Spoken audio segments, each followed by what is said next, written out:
Okie dokie, artichokes. Hi, everyone. My name is Chris DeBona. I'm your open source programs manager. This is another speaker in our long series of distinguished, amazing people in open source software. Eben Moglen, I met first, I think it was around the DVD CCA case. It might be. When a fellow named John Lex Johansson published a little piece of code, and then another fellow took that piece of code and printed it on his website. And was promptly, I guess, not arrested. Was he actually arrested for that? Or was he just brought in Johansson charges? was. The morning after you and I spent that day in court in San Jose, they came and busted him in Norway. Yeah, that's right. So we worked on that, and I had the good fortune of seeing sort of what happens in the courtroom and realized that's not a place for me.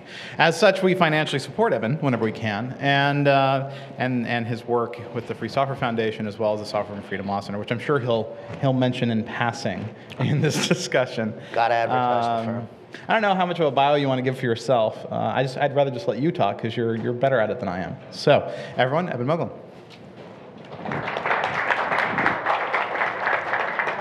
Well, thank you. I'm going to pretend then that I don't need a biography and that we can talk about the future instead of the past, which is what I'd like to do.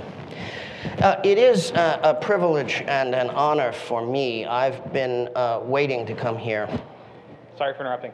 This is also being recorded for the public, so keep your questions public friendly. Thanks. There you go. I can't promise to keep the talk public friendly, but we'll see how the combination works.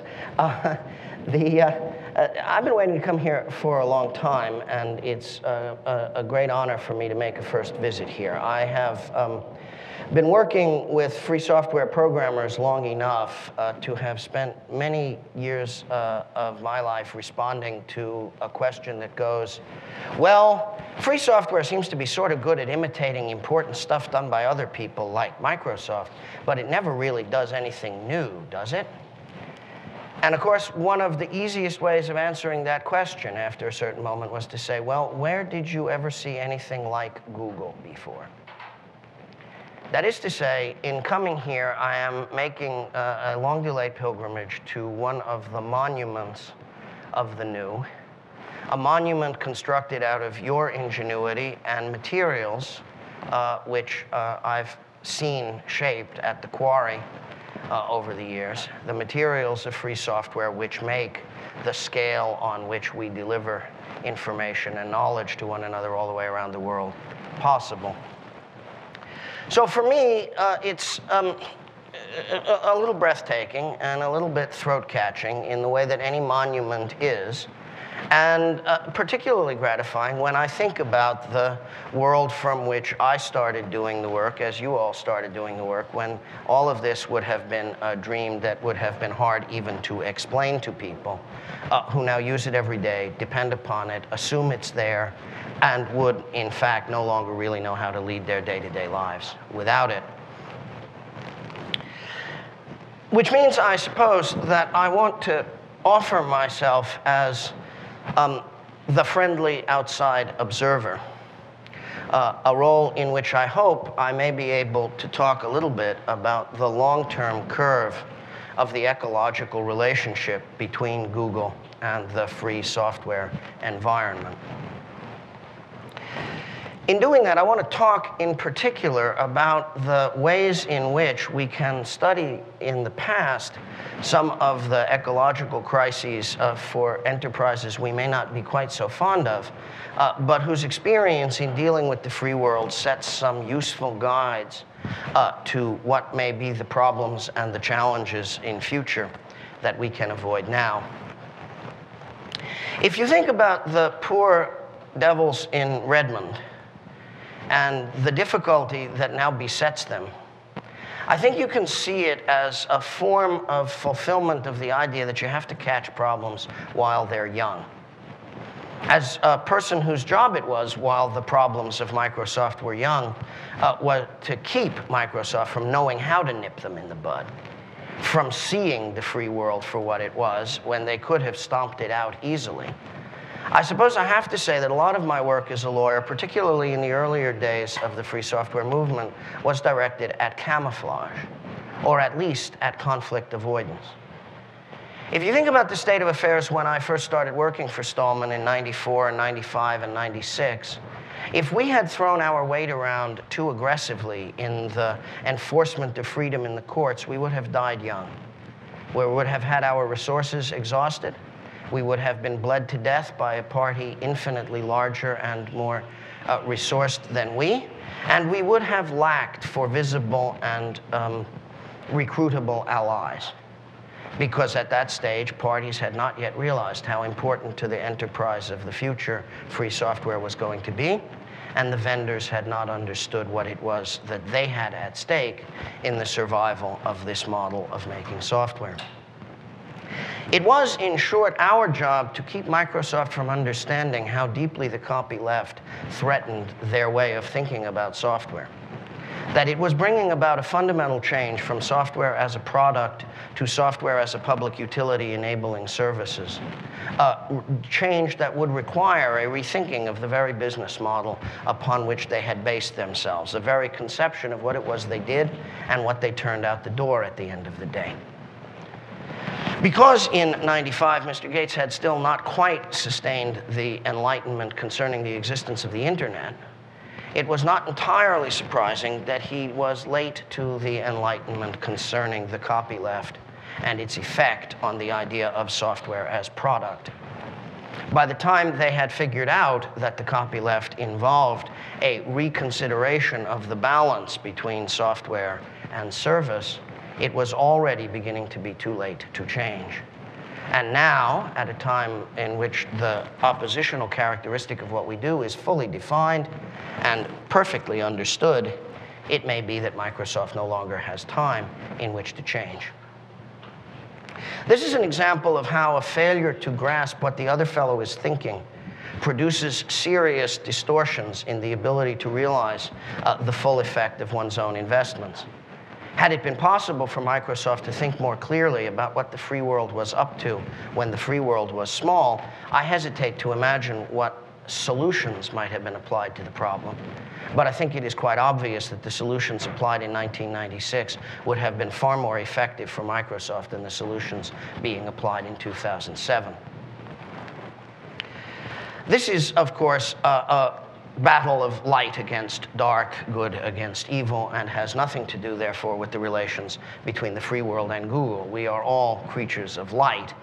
And I wouldn't leave you to imagine that I'm suggesting that there is some respect in which we might ever discover that we are separated by a line of moral judgment. But it is not only a line as definite as the line between good and evil that we're talking about. Even people who promise never to do evil and mean it and make good on it are still likely to have their little diplomatic tiffs from time to time. And it is even possible that such tiffs, if not addressed when they are young, could turn into challenges and difficulties that are harder to resolve later on.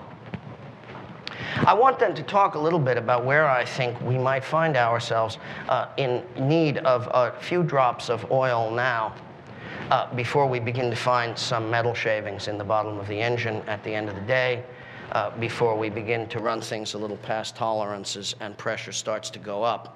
Because I think we ought, as conservators, which is what I know I am in my business, and I suspect you know you are in yours, as conservators, it is our responsibility to address problems before they happen rather than after. The whole of my work essentially concentrates on helping free software makers and distributors to prevent rather than to fix problems.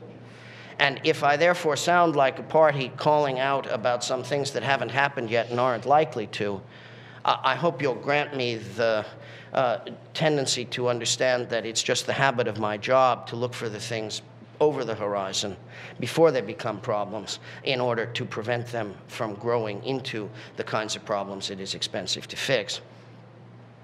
With that in mind, let me offer a short, compressed view of what I think Google looks like now from the non-Google part of the free world.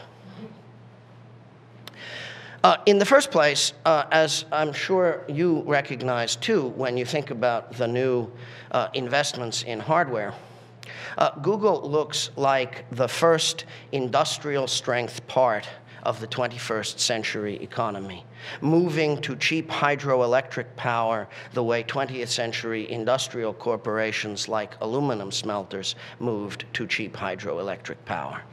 In other words, a landscape-altering presence in the free world. Landscape-altering at a level of ecological significance which makes you at once the largest and most complex organism in the entire ecosystem. Dependent, as all organisms are, on surrounding parts of the natural environment.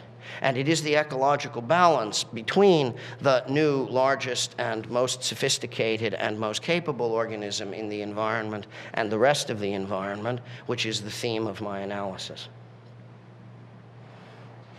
We may take for granted, I think, between ourselves, that the work of data mining, the work of understanding the connections between data particles traveling in a soup of optional delivery, people who decided to hand you stuff to think about, is honorable and important work, capable of improving human life in every direction as well as making heaps of money.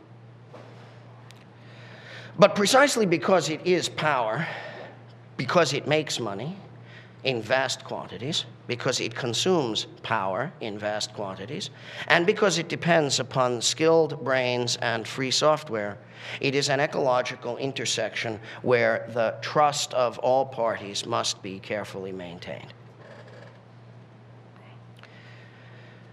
The data upon which Google operates, it gains on an opt-in interface.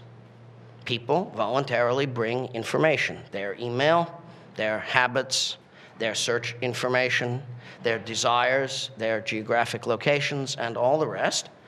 And they ask for that data to be conserved for them, reprocessed for them, redelivered to them in a variety of powerful and useful ways, allowing the parties who undertake that effort also to make inferences from that data for their own profit. This is a perfectly respectable activity. There isn't a thing in the world wrong with it, and it is changing the face of human life. But it's important to recognize that it is possible because the interface is an opt-in interface, because people have voluntarily brought their data there under terms which they either do or at least can understand. It would not be right, however, to think of the software, the executable software taken in, as coming also across solely an opt-in interface. It comes, in fact, on an opt-out interface. If you think about it on the other side from you, you are the opt-in parties. You accept code under licenses, rather than taking in data under terms of service of your own.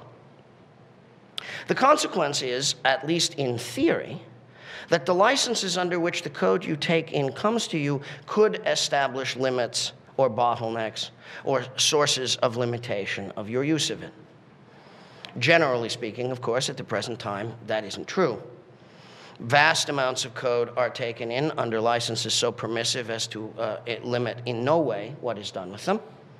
And even the most complex of the licenses under which code comes in at the present time, the copyleft licenses, GPL, and its near neighbors, place no substantial restrictions on any of the activities within the ecological frame that Google wishes to perform using that code. This is as it should be. And I want to emphasize that from my point of view, it is desirable that it is so. It is not, however, in the nature of the universe that it is so. It is in the nature of the social compact, which is free software, that this is so. And in the very same way that there are conceivable structures of response to Microsoft embodied in the copyleft, no, you should not treat software as a product which is secret until purchased.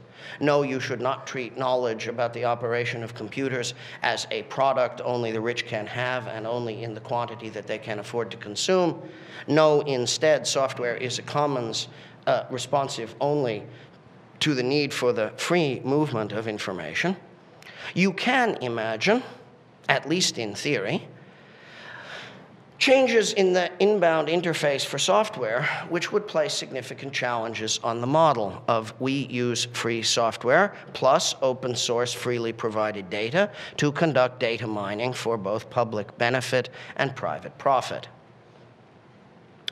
In particular, if we want to look for a tiny example of the theoretical possibilities of difficulty on the free software interface, we can look to the thing which has been called in the past the Affero GPL. A non-GPL license, a variant of GPL, created with the consent of, but not the endorsement of, the Free Software Foundation in connection with the Affero organization, a profit-making company founded by Henry Poole. Poole, as you may recall if you've ever studied this rather obscure corner of the free software licensing world, was interested in creating a web application for the assistance of money raising by nonprofit organizations based around email signatures which allowed parties working at nonprofits to provide traceback information to assist donors to support their enterprise. Here, click here on my email sig and donate to my enterprise, with the intermediary keeping a tiny transaction fee intended to provide for making the service self-financing. Poole's goal was to ensure that any party seeking to go into the Afferoizing way of life would be forced to return their modifications to his web app to Commons, even though they would not be distributing copies of the code, but only performing services with it. So the result was a modification of GPL which said, in effect, and it's not important now what the precise words were or what they did, if you perform services with this code over a network, and if I set things up so you are compelled to disclose your server-side source code to any interactee who cares to ask for it, you may not remove that feature from this code downstream. The effect of that license was to attempt to create a commons within the commons, equally self-protecting in the way that the GPL copyleft commons is, but upon a new kind of opt-in interface for potential users and deliverers of the app, an opt-in interface which required the users of the app to admit their responsibility to return modifications to commons. As those who have watched the GPL3 process at all for any reason, however obscure or doubtful, may have remembered, back in the beginning, last January, when we were preparing to announce the first draft, there was a great deal of press speculation that we meant to embed an Affero-like term in the body of GPL3 itself, thus rendering all parties who made use of the code for applications delivery purposes to remote users somehow responsible for the return of mods to Commons. I won't be telling tales out of school if I suggest that Mr. DeBona was an articulate and thoughtful critic of any such scheme all the way along, and it won't be all that mysterious to you why. Of course, it wasn't our intention to make that change, and we did not. We have, however, tried to consider over the course of the last year ways that we might be compatible with such decisions by future licensors, a process of consideration in which Mr. DeBona has been an articulate and thoughtful constant participant, presumably on the theory that even consideration of such an idea was a little scary, and he needed to keep his friends very close and his potential enemies even closer. I think that was extremely wise. That is, in fact, of course, the proper Google response to such intentions. Speaking as best I can on behalf of the process, if not the Free Software Foundation, I don't think that that concern is presently necessarily warranted. That is to say, I see no sign in the near term of any desire to drive the copyleft commons in the direction of restrictions upon use by service providers. But I want to stress that I am speaking of the present, and I want to ask us to consider the question whether the present is necessarily the future and what we ought to do about the space between. When the Google Calculator was first rolled out some little while back, and everybody found that it was very neat and went to it immediately to begin work on seeing what it felt like to test drive it, a couple of thoughtful people typed into the box some units calculations, which were known bugs in GNU units. And Magically, to nobody's great surprise, it turned out that there were also bugs in the Google calculator. This was nothing more than a trivia fact at the time. It was, of course, entirely appropriate to embed GNU units in the Google calculator. Nobody had the slightest concern about it. Everybody just thought it was a fun fact to know and share. And then it wasn't true anymore. And by God, the bugs weren't there anymore. But there wasn't any patch either. And people thought to themselves, well, is there really an enormous business enterprise reason for not returning that patch to GNU units and getting rid of the bugs we all know are there, but nobody's had a chance to squash or an inclination to press on yet? Or maybe, of course, they said, you know, they might have rewritten the whole thing and taken GNU units out, and there's nothing in there that has anything to do with any code that anybody else is using, but we are a little doubtful. And I thought to myself, oh, that's, you know, just Debian legal beefing. And I don't have a lot of time for it in my ordinary life. I try to solve problems that I think are either present or likely, and this didn't seem to me to be a problem. This didn't even seem to me to be a fun fact to know and tell. But I do think I ought to call your attention to it for what it means as a straw blowing in the wind. I think it's an indication of the direction of a concern. If I were to draw a curve of the clients and non-clients with whom I interact on a daily basis, drawing the propensity to consider Affero GPL an important positive enhancement to the copyleft system against age, I think you would find that concern for the Affero GPL as an improvement to GPL is inversely proportional to age on almost a straight line basis. And it is younger hackers who I think of as the post-Stallman generation of copyleft enthusiasts, among whom the idea of the Affero GPL as a positive enhancement to future copyleft licenses runs strong. I think it is desirable not to strengthen that position any further, and I think it is rather simple to make it go away altogether. I think this brings us back to the question of the difference between the opt-in interface on which open source data is delivered to Google and the opt-out interface upon which free software is delivered. It seems to me from outside, and I don't purport to anything but an outsider's view of the situation, it seems to me from an outsider's perspective that it is entirely reasonable for Google to take the view that all inferences based upon data voluntarily provided by outsiders may be regarded as private property, not for public disclosure of any kind, until such time as there is a compelling business reason to make a disclosure. That is to say, across that interface on the outbound side, only disclosure that's relevant is voluntary disclosure for Google business purposes. On the opposite polarity interface, however, where software comes in, and particularly software under copyleft licenses, it seems to me that the polarity of the disclosure rule should also be similarly modified. That is to say, where generally useful changes are made to copylefted software, the balance of equities should shift in the direction of public disclosure and recontribution of those mods where there is no business purpose, no matter how little or large, to compel holding on. Let us imagine then for a moment the difference between an environment in which, let's take it straight to the midline, 50% of the visible modifications of free software made by Google are returned to Commons, and 50% are retained as business value to us, which we seek to expand our right of private modification to embrace. Even at the 50-50 line, I think it almost inevitable that the enthusiasm for the application of the Affero GPL to the conduct of enterprises such as Google would go to zero and remain there permanently. The reason is quite simple. The right of private modification is a valuable right to all hackers. They recognize it, they believe in it, they invoke it, they make use of it. To bring hackers to the point of believing that the right of private modification should be interfered with by copyleft licenses requires making them believe there is a danger more important than the preservation of their own convenience and privacy. And that's a heavy lift under ordinary circumstances.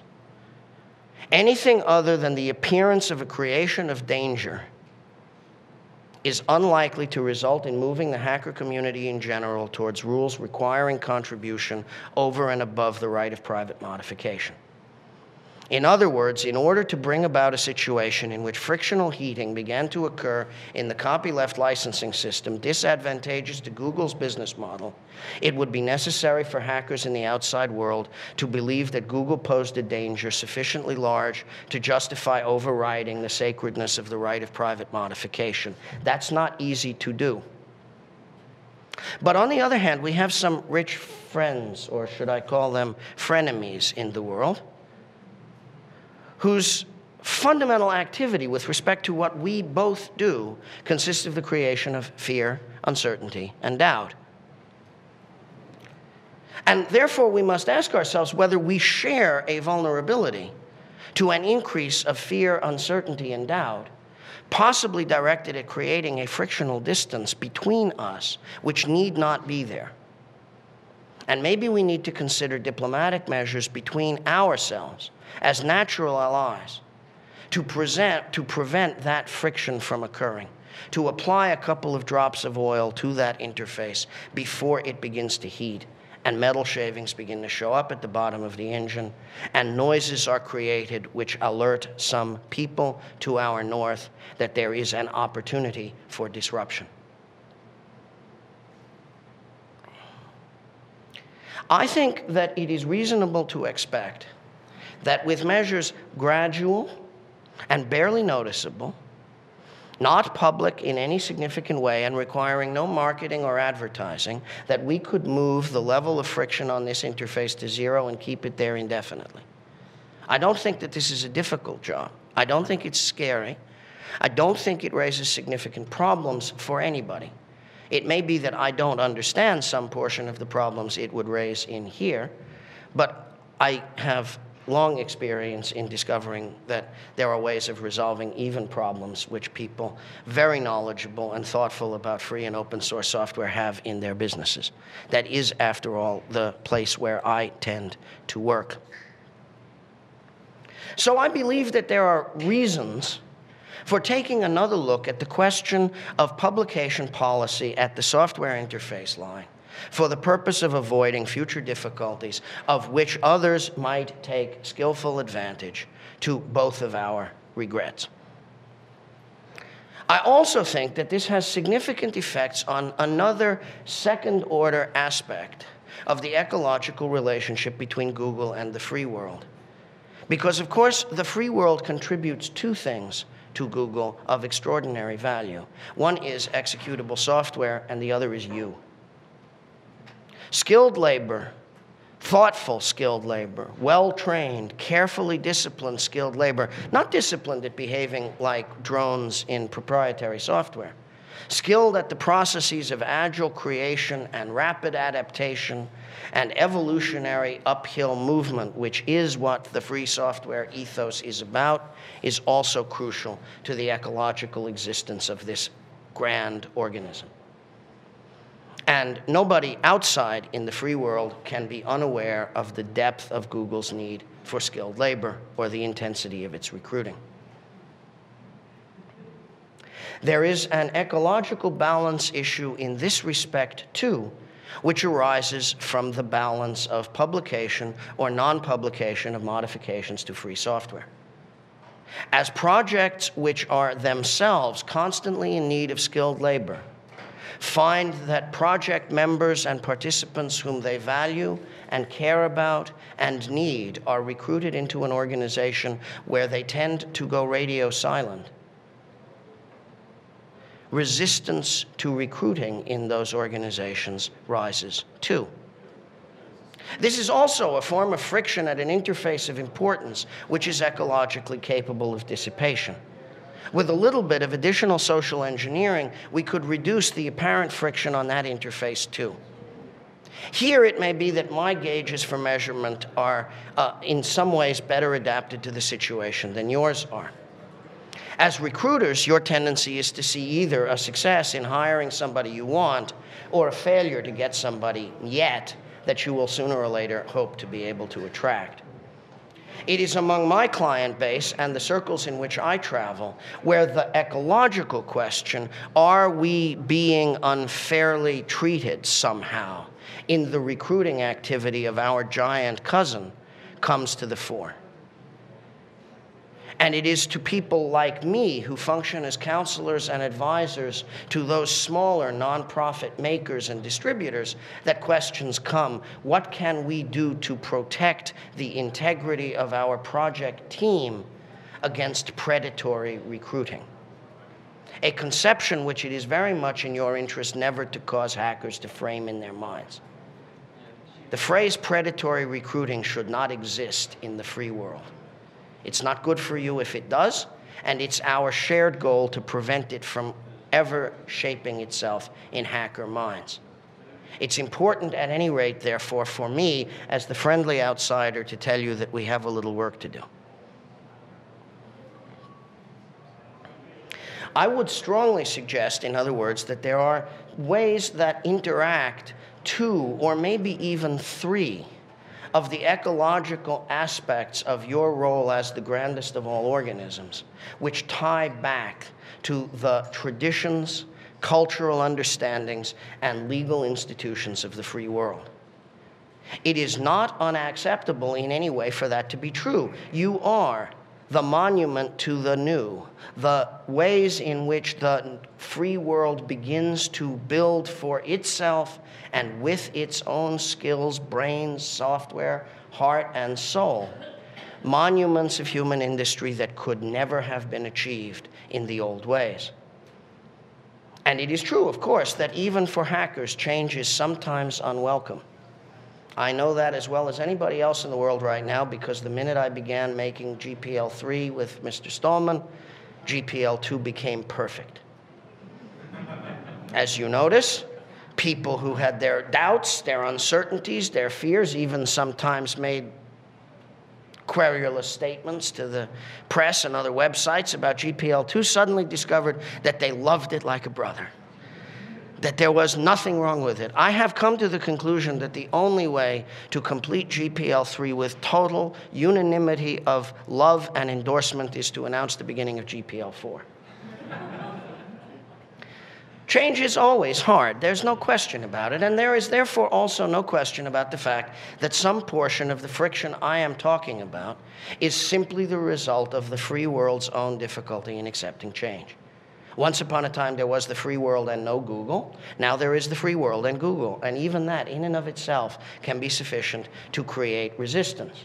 And to that resistance, there is nothing to be done but wait. Be patient, be friendly, be cooperative, be who we all are, and it will ease, as it will ease even about such obviously frictional subjects as GPL version 3. But it is not only simple resistance to change. There are genuine questions of ecological balance, genuine questions of resource commitment and allocation, genuine questions about the underlying principles of share and share alike, and they are real and they should be faced really. I shrink from saying openly, lest some background noise begin to start somewhere in the conversation, so let us say we should face them freely, and understand by which we mean candidly and with some sense of mutual trust and mutual engagement. This can be difficult when you are powerful, because there are many people who interact with you who have no power at all, and they wonder about the disparity. Let me offer, from the news of the last couple of weeks, another last example. If you are a lawyer who specializes in thinking about government subpoenas to data miners for information government could not get any other way, there was much to be pleased with in recent announcements concerning privacy protection here. It is useful if somebody sends you a subpoena and says, could we please have all searches conducted from a certain IP address, to be able to say, I'm sorry, we don't have searches from that IP address. We have searches from a cluster of up to 256 computers, one of which might be that one, but we can't make a meaningful return on the subpoena. And in that sense, to a very small number of lawyers, of whom I guess I'm one by, right of having trained the others or something, it was a welcome announcement, which was greeted among almost all the people with whom I spoke that week, from 12-year-olds to the CEOs of major software companies, as a total joke and a complete disaster. The reason was simple, and it's obvious to you as it's obvious to me and was obvious to them. There is, of course, no difficulty about inferring the bottom 8 bits of the IP address. In fact, if you deal routinely with customers whose IP address is dynamically assigned by their ISP each time they make a connection, you have to infer the bottom 8 bits of their IP address in order to maintain any stability of calculation about who they are.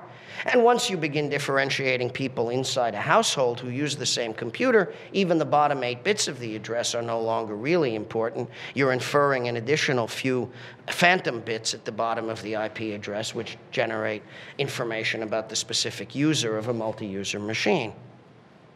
So the tendency among the non-lawyers in the technically sophisticated community with whom I spoke was to say, Google has just given us a gold brick. All they've done is tell us we're not going to keep any more of the data that isn't reliable and that we don't need anyway. And we're going to go on doing exactly what we used to do, which is spying just as much as we used to spy. Well, I said, up to a point I can certainly understand what you're saying, but you might want to consider the legal implications of what they've done and understand those as independently valuable to privacy. But the lay readers, talkers, thinkers with whom I spoke in the week of your announcement pretty much waved all that away. And I understood why they did it, and so do you.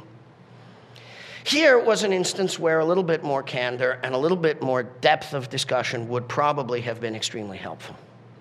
Not because there was a bad story that really existed and needed to be diffused, but because it was hard to get a good story out over the technical insights of people who may not have been able to go much further than what they thought was a shrewd technical notion that you were giving away ice in the wintertime.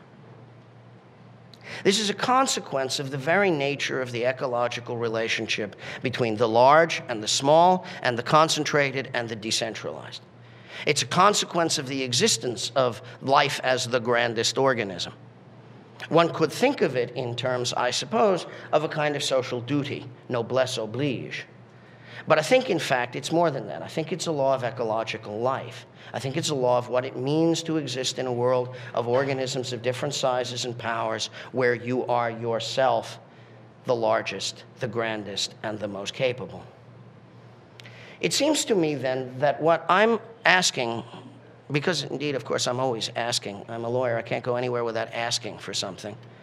Chris assumed I was going to ask for money for the law firm, but the truth is the money for the law firm is the least of it. I think what I'm asking for is a partner in the discussion of the ecology. I think what I'm asking for is a way to raise questions of the long-term ecology of relation between the free world and Google as an entity unique and special and precious beyond words.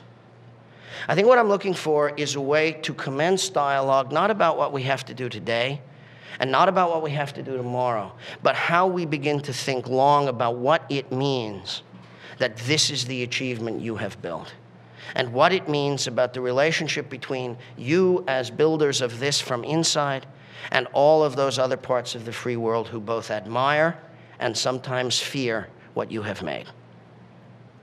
And I think I'm asking for that in part out of my own particular concern for the welfare of the people who may not understand or be willing to trust.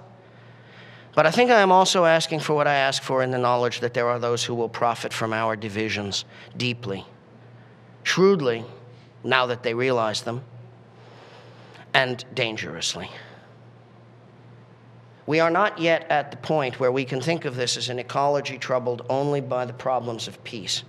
This is also an ecology troubled by the problems of war.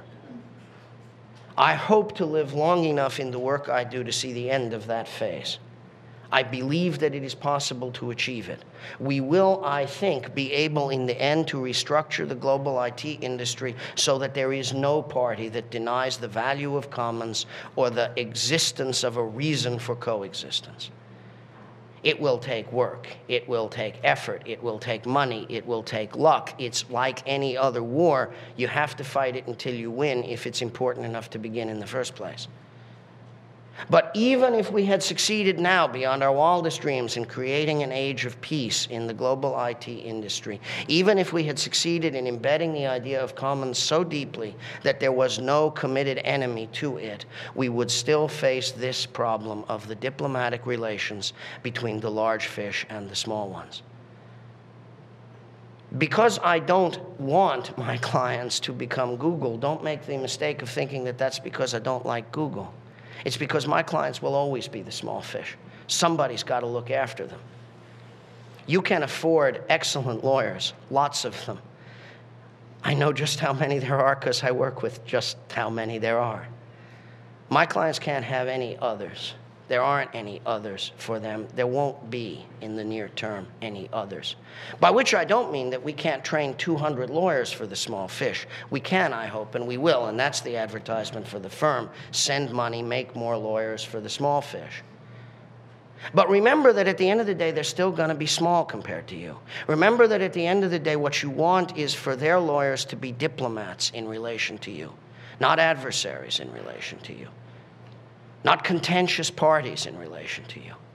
What you want is for those interfaces to exist with the lowest possible friction and the largest possible value exchanged.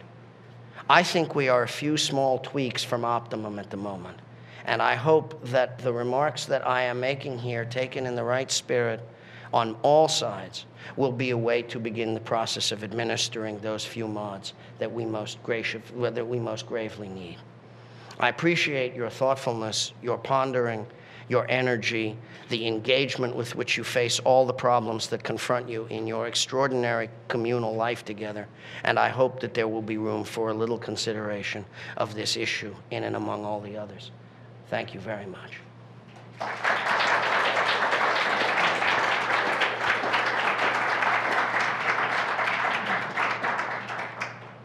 Questions?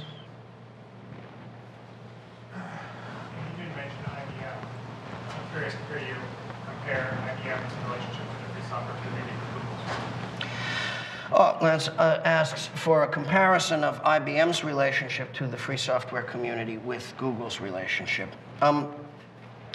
IBM's relationship to the free software community possesses one advantage in the sense that it does not require very much to persuade IBM to release mods to Commons. Where those mods don't have an overwhelmingly important relationship to their business. Right? The idea of a strong hardware and strong software ecology outside IBM has become for IBM, I think, a pretty strong spine in business strategy planning over the long period, as far ahead as IBM is inclined to look. And there's a reason for this. IBM now operates, in my judgment, with a very segmented market in mind, in which by the middle of the 21st century, IBM's bread is buttered almost entirely by the 1,000 largest businesses and all the governments on Earth. And all customers of a smaller size than that are essentially not the guaranteed IBM market and not where the money comes from. Accordingly, it becomes possible for IBM to be exceedingly aggressive about commoditizing everything except that which can be sold at the highest possible profit to those particular customers. This does not yet result in a single, undivided strategy on IBM's part, because IBM remains an extremely large and diverse entity whose internal decision-making processes must allow product managers a significant degree of autonomy. And it is still not the IBM policy to call in the product manager of DB2 and say, we've thought it over up here at the top of the tree, we've taken a vote, and you're an open source project now, right? But notwithstanding that fundamental internal dishomogeneity, which will persist for decades now, I should think, at least, It is still possible for IBM to think fairly along the long-term curve about the difference between what the world's largest customers need and everybody else, and to be ruthless about cleaning out the understory by commoditizing the everything else. If you consider only the flow of GCC patches, for example, I think you'll see the difference in numbers as a difference in qualitative structure. Beyond that, I would make another claim, I think, which is that the IBM point of view is in a way based more strongly around we don't distribute anything point of view even than the Google position is. From the Google position, the we don't distribute anything in the sense of handing out software except software we have decided to hand out is like the IBM position. That is to say, across the software distribution interface, we both keep volume very low and decide how to cordon our risks appropriately. But the IBM non-distribution policy is based not around a set of concerns with license terms, but around a set of concerns with business risks. Who will sue for patent infringement and who won't. And those risks you must take. You cannot avoid them as they have been doing. One last thing that I think it would be fair to call attention to, though it's extremely hard to discuss. There is, at IBM, a significant amount of secret contribution to the commons. The contributions themselves aren't necessarily secret, but the comments are rather deceptive. And so sometimes I find myself looking at the patch stream to a product and I see an IBM submission which says mindless neatness or just cleaning up here or something like that. It isn't. It's tooth fairy behavior, and it's designed to invent around a patent. It's a comparatively open secret, I believe. I don't think that there's anybody in the industry who follows the game extremely closely who doesn't notice it being played, but it's a deniable activity. That's not an activity in which I think there's any other party on earth really well-crafted to engage, and it's unique. My clients are often, I think, unaware of the extent to which they are benefited by that activity, which is precisely the intention of the actor. That's not a part of what I'm here to talk about in any way. I neither recommend that conduct nor want at every time where I mention it, and I very rarely do, to indicate that I'm ungrateful for it. I think it's enormously important, but I think it has almost nothing to do with what the rest of the world, including you, might be about. There is one more thing to say about this. A comparison which I believe you may have intended and which I think is just. Microsoft has on several occasions attempted to make it appear that IBM was in effect attempting to co-opt for its own purposes the free world and that it would leave the free world in the lurch the following morning and not respect us. For a variety of reasons, of course, that was not a bad campaign to try to run. Like a number of Microsoft campaigns against the free world, it blew up on the launch pad more often than it safely gained any altitude. But there is and remains and always will remain a durable component of the free world that takes that possibility seriously. And when I am in Somers or in Armonk, which I very frequently am, and when we talk about how to think long about the relationship between their world and my clients, which we often do, we sometimes talk about that. And that's the last distinction I would make.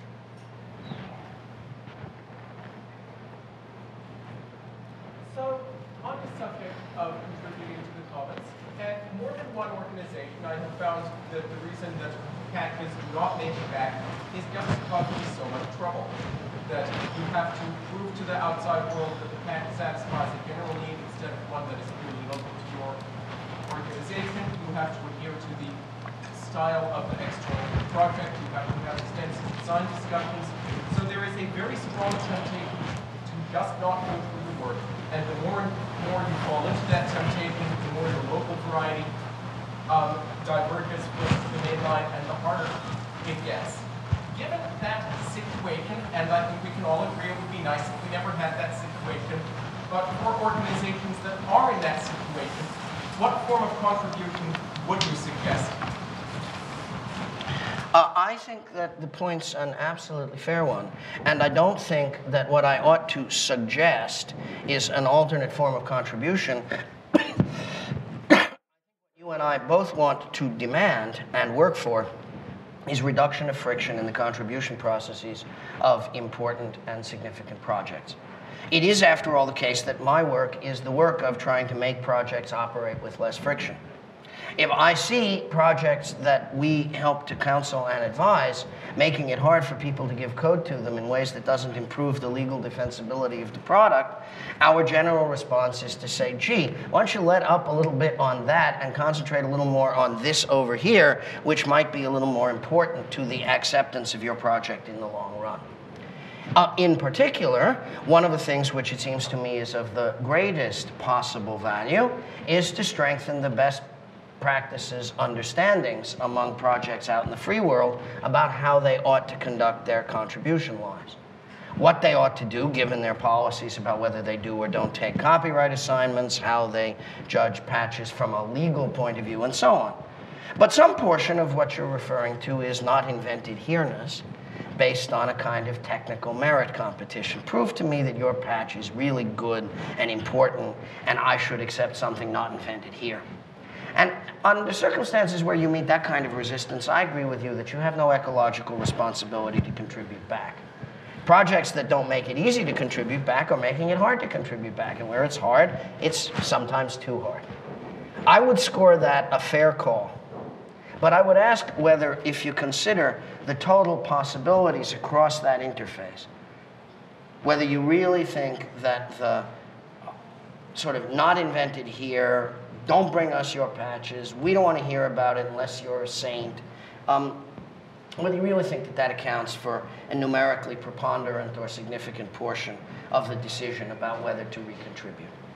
I would be entirely satisfied with a policy that says we try to contribute back unless there is a compelling business reason to hold on to the modifications. And if the project is pissy with us, we just score them down as hard people to work with and we let it go at that.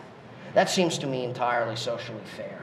Nobody would suggest that you ought to bear a heavier burden of getting your patches in than any other hacker. And nobody would suggest, at least I don't think it would be fair to suggest, that you ought to give up any sooner than anybody else either. We want projects to work well. If you can help me persuade projects to work well, you know, AMAC and I have spent some time making sure the GCC patches get into GCC. And that's a client of mine which I have some significant understanding of and influence over, and still it takes a little bit of time to get patches into GCC, particularly at the beginning of the relationship. I hope we've straightened that out now and that things are smoother. I think that in general you ought to expect of the free world that it does what it can to reduce your friction. And therefore I think what you're really saying and what I really hear is, remember, it's going to be a two-way street. And I say, hallelujah. Yes. So the depiction of Microsoft open source as good versus evil and light versus dark is really colorful, and it's great rhetoric, but it's also really extreme. I mean, honestly, do you think it's the best approach in 2007? Because it doesn't really endear you to diplomatics. No, I thought you were. I thought you were hearing the irony in the way I described it. I would say that the fiction of light against dark is too colorful to be true, and I would say that the fiction of don't do evil is too colorful to be true too. What we ought to do is recognize we all live in the real world, and nobody's fairy tales are the lights we actually drive by out there. But fairy tales are important, and they have function, and you have yours, and the free world has its, and Microsoft has theirs. And when I refer to them, you can sort of hear the scare quotes. Yes?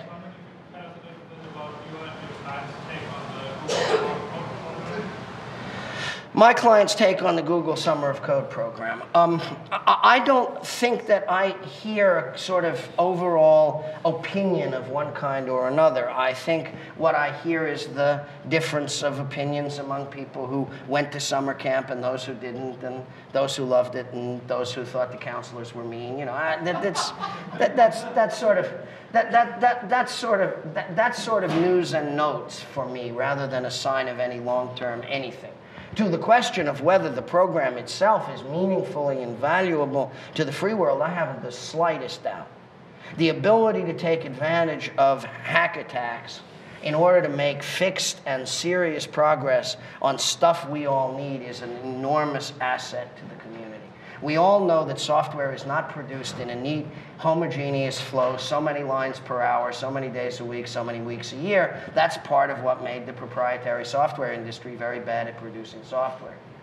The ability to take advantage of people's seasonal desire to get a heap of work done all at once and go away again is a very powerful activity. I know that because I was like that once myself. When I worked as a developer of APL interpreters at IBM as a kid in college and in law school, my tendency was to go on vacation from whatever work I was doing academically at the time, go to the Santa Teresa lab at the bottom of our now endless valley, and spend 2 or 3 weeks hacking on the VS APL interpreter or APL2. And, you know, I could get a heap of work done in 3 weeks. It would have been much harder to get that work done in 6 or 10 or 12 weeks than it was to do it in 3.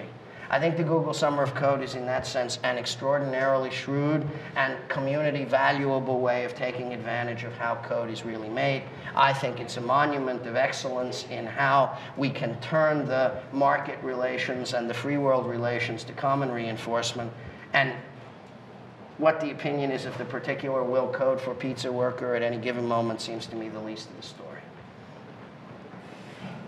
Yes? First of all, it's great to see a former EPL hacker. Yes, we signal to one another across an increasingly wide gulf, I have to say. My question has to do with a thread that's been through your talk to some degree that I don't know really came out in an explicit way, which is the degree to which the perceived threat of Google, fear of Google, distrust of Google, is not necessarily related to whether they give back to the open source community or not. It has to do with larger issues of trust, of big versus small, of data, privacy, just scariness, the ability to communicate, etc. Now, this is a general problem, of course, one that could affect any user of Google. But the open source community has a particular amount of leverage should they decide that Google was evil for any of these other reasons. So I wonder if you could talk a little bit about that, how we might approach that problem. On invitation, of course, I'm delighted to talk about it. The question then becomes, are you not really also calling attention to the problem of the long-term ecological consequences of general suspicion? And how does that ecological growth of general suspicion affect your remarks about the relations between Google and the free world? And I'm grateful to you for asking the question because, of course, it gives me permission to talk about the elephant in the parlor in a slightly more candid way than I might if not invited. One of the things which we knew even before New Yorker profile writers started to get to it is that the state has fundamentally lost its advantage in the collection and dissemination of intelligence. As writers have begun to call attention to the ways in which state organs of intelligence gathering have come to depend increasingly on open source intelligence, and as they have called increasing attention to the ways in which younger, more technically adaptive people within the intelligence community have recognized the low level of technological sophistication in government intelligence services, it has become passively clear to people. That is to say, I mean that there is an unarticulate understanding that in the next generation, in the 21st century, the most powerful organs of intelligence collection and dissemination in the world are not going to be governments. And moreover, that government intelligence collection and dissemination is going to concentrate on the few traditional areas in which government intelligence gathering from satellites and by electronic interceptions is effective. That is, against military targets, against strategic assets and resources, mostly having to do with the deployment of violence. When it comes to other aspects of traditional intelligence gathering, assessment of economic activity and potency, assessment of trends in society and political ideas, The primary palm in the collection and gathering and dissemination of intelligence is going to be held by private parties, and for this purpose, private parties means you. This is an intrinsic and unquestionable element in your relation to the outside world. You risk identification with the CIA of imagination. And what is done to reflect that problem outward in a revised and harmonized and humanized form is an important part of your relations to the public at large. It is a crucial aspect of the situation. But what I would say about it is that it risks the creation of a supersaturated solution of distrust in which seed crystals of particular kinds may cause a sudden phase transition in parts of the solution which are nearest to your intake filters.